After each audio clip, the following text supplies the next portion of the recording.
Profit and loss का सवाल है। एक घड़ी बेचते समय एक दुकानदार 5% की छूट देता है। छूट हमेशा किस पे दिया जाता है? मार्केट प्राइस यानी अंकित मूल्य पर। तो मान लेते हैं अंकित मूल्य 100 है। कितना है? 100 है। तो क्या कर रहा है? 5% का छूट देके बेच रहा है। तो 5% का छूट देगा तो 100 का 5% कितना होता है? 5, यानी 5 कम में बेचेगा सामान को। तो 100 में 5 कम करेंगे तो कितना हो जाएगा? 95। तो सेलिंग प्राइस कितना आ गया? 95 आ गया। अब आगे सवाल में कह रहा है यदि वह 7% की छूट देता है। 5% का छूट दे रहा था, अब दे रहा है 7% का। तो 100 का 7% कितना होता है? 7, यानी 7 कम में बेचेगा। तो 100 का 7 कम करेंगे तो कितना हो जाएगा? 93। पहले बेच रहा था 95 रुपये में, अब बेच रहा है कितने में? 93 रुपये में। तो न्यू सेलिंग प्राइस कितना आ गया? 93 रुपया। तो आगे सवाल में कह रहा है वह लाभ के रूप में 15 रुपये कम अर्जित करता है। तो यहाँ पर कितना कम कर रहा है अर्जित? 95 में बेच रहा था पहले, अब 93 में बेच रहा है।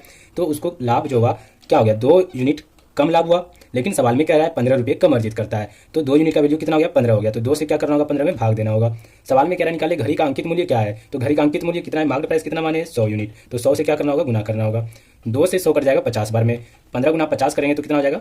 750 रुपया। यानी मार्केट प्राइस जो हो जाएगा घड़ी का कितना हो जाएगा? 750 रुपया। ये हमारा सही आंसर हो जाएगा। ऐसे ही महत्वपूर्ण सवालों के जवाब जानने के लिए हमारे चैनल को सब्सक्राइब जरूर कर लें।